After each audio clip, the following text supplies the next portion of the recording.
Everytown, the town in which you and I live, in the north, south, east, or west.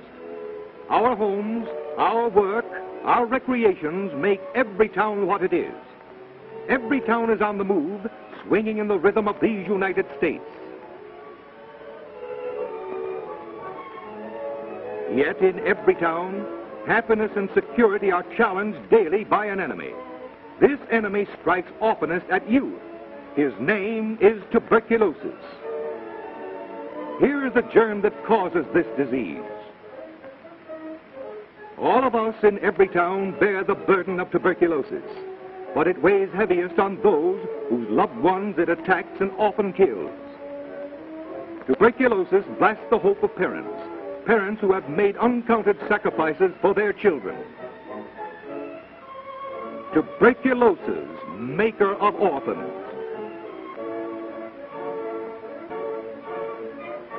Everytown teems with industry. In the Russian hum, the enemy and his victims are easily forgotten. The youth of Everytown glory in their strength, their zest for life. Yet tuberculosis destroys 32,000 Americans under 40 each year. Here is Roy.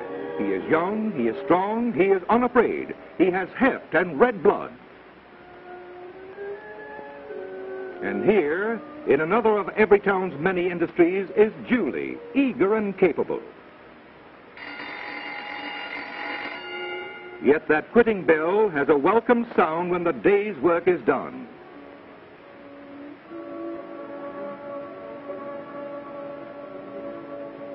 Life now really begins for Julie. Roy feels the same way about his whistle blast. Romance begins for Julie and Roy when they meet at the factory door. The old jalopy coughs and snorts, but it still goes places. To the rainbow, for instance, a rosy rainbow of promise.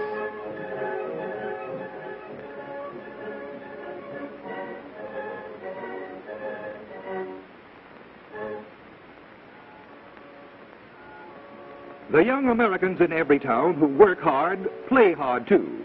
Gaiety, fun, companionship. These are tonics of normal Everytown life.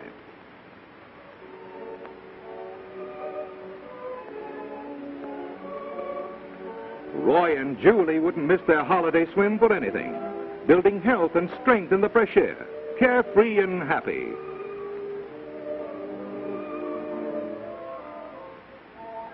Hello? What is this? A hemorrhage from the lung? Everytown's health guardians are on the job, ready to serve any and all. Luckily for Roy, there's a first-rate sanatorium in Everytown. Blood from the mouth, the physician knows, is not to be passed up lightly. Experienced hands, skilled eyes and ears track down the cause of that hemorrhage. Get the facts together, all the odds and ends of facts. Sputum and blood samples are taken, and off they go to the laboratory. And very important, the magic eye of the X-ray. Only a shadow picture is produced, but the trained eye can read what's behind those shadows as clearly as you read the page of a book. The sputum sample is put through a rigid test. The microscope aids. The germ unmistakable. To the medical staff, these facts spell tuberculosis of the left lung, active, far advanced, and with a cavity. But if Roy plays the game, his chances are good. Treatment, absolute bed rest. And, says the chief of staff, bring this case up for review in 1 month. Tuberculosis certainly changes Roy's life. It puts a sudden stop to work and play and plans for the future.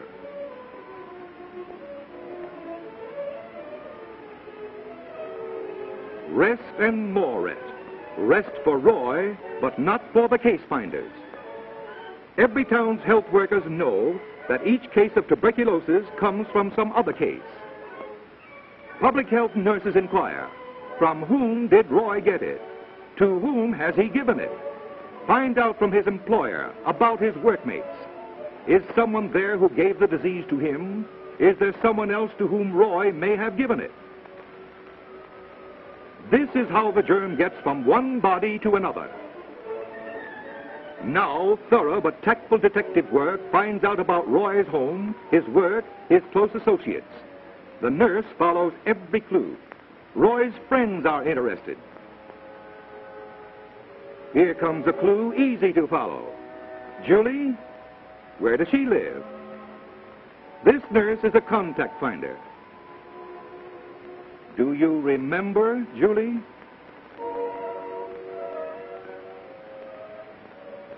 That was lip contact, the surest way of transferring tuberculosis germs.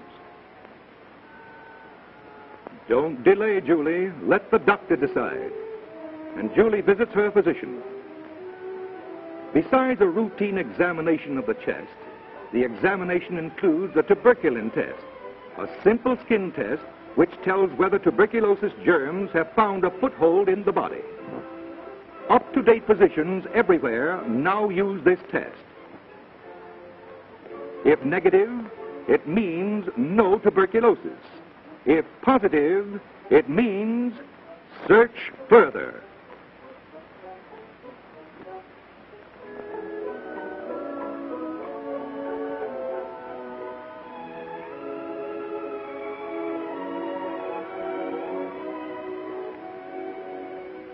Julie returns.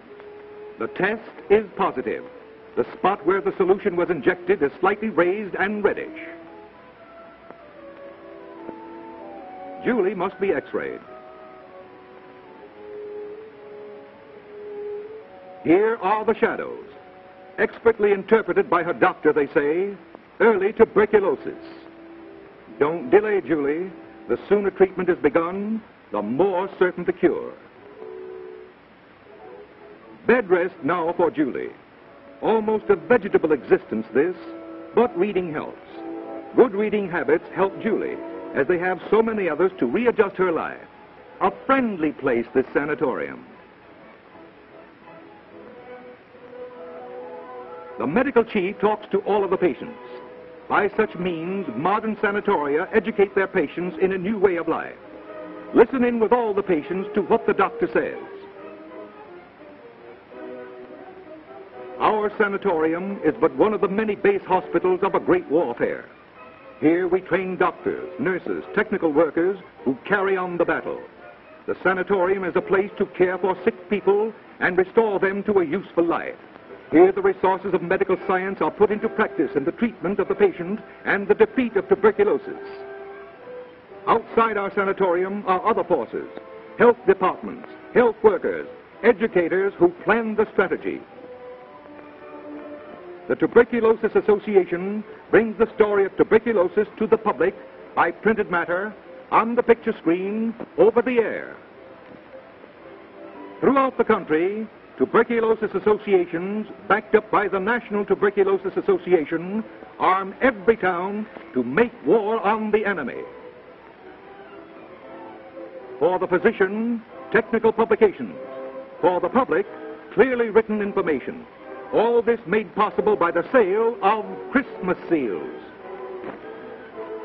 Julie listens and learns. Someday she will become one of the soldiers fighting tuberculosis. But first comes the business of getting better, and that means rest.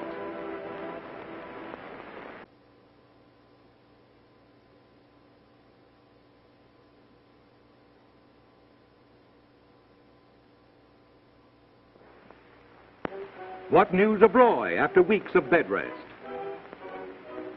The X-ray shadows tell Roy's doctor that the cavity in the lung is still open. The germs are still in his sputum. He needs special treatment. The doctor arranges for Roy a simple operation called pneumothorax. A local anesthetic comes first.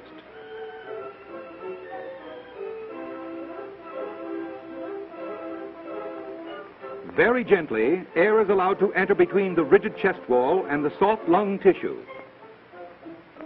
By means of a series of these simple operations, The diseased lung is compressed long enough to heal. Meanwhile, Roy's doctor calls a staff meeting to study Roy as a person. The librarian reports what he reads.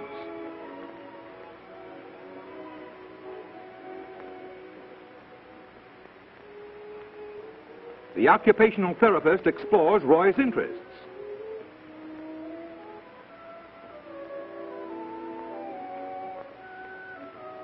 And the nurse? Roy's heart interest is no secret to his nurse. From the state rehabilitation agent, the doctor learns more about Roy's former job. He must give this up, too. The whole trained staff helps the doctors to understand Roy and his problems. Time brings improvement. This earns new privileges for Roy.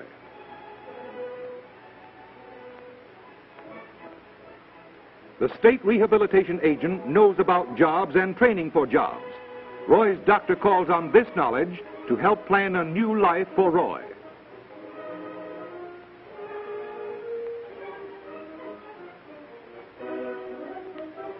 First, Roy needs to know himself. How fast and how accurately can Roy do clerical work? Does he have mechanical aptitude? How readily does he see pattern, size, design?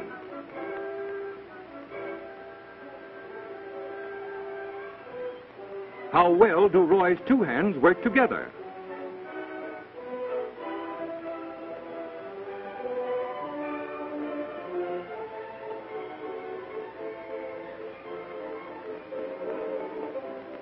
Has he much knack for handling small tools?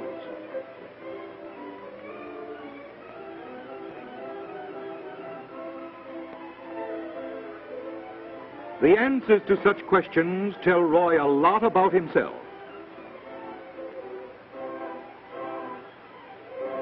Now the doctor couples what he knows about Roy with what the rehabilitation agent knows of jobs and training.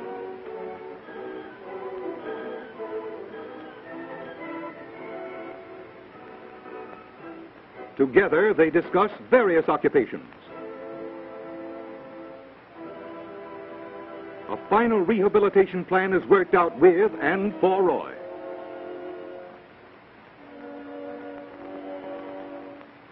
The rehabilitation agent and Roy's former employer work out a retraining plan in a growing industry. Roy continues to improve. He earns further privileges. Ah, what a privilege it is, after months in bed, just to amble out of doors.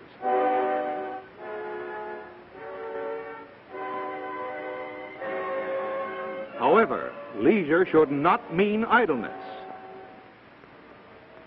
Roy learns new forms of play more suitable to his condition. A man's hobbies may have much to do with his health.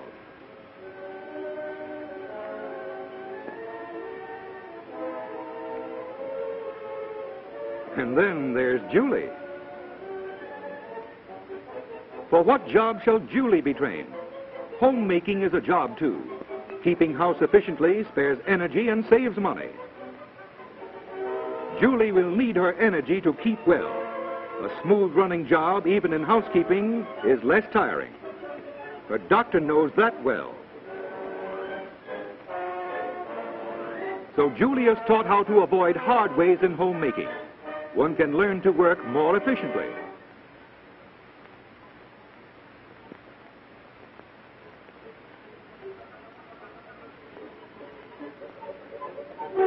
Roy's day of graduation from the sanatorium comes at last.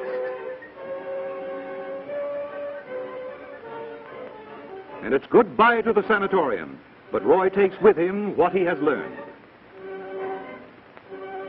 Rehabilitation now goes ahead full speed.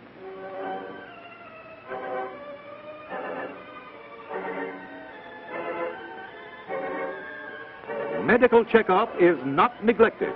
The healed lung holds firm.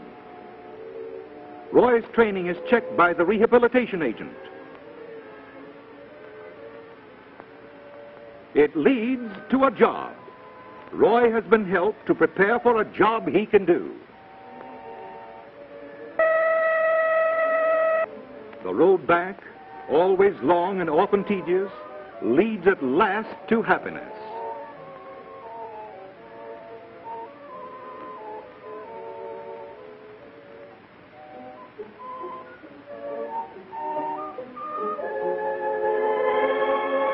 Roy and Julie, they have found the way back.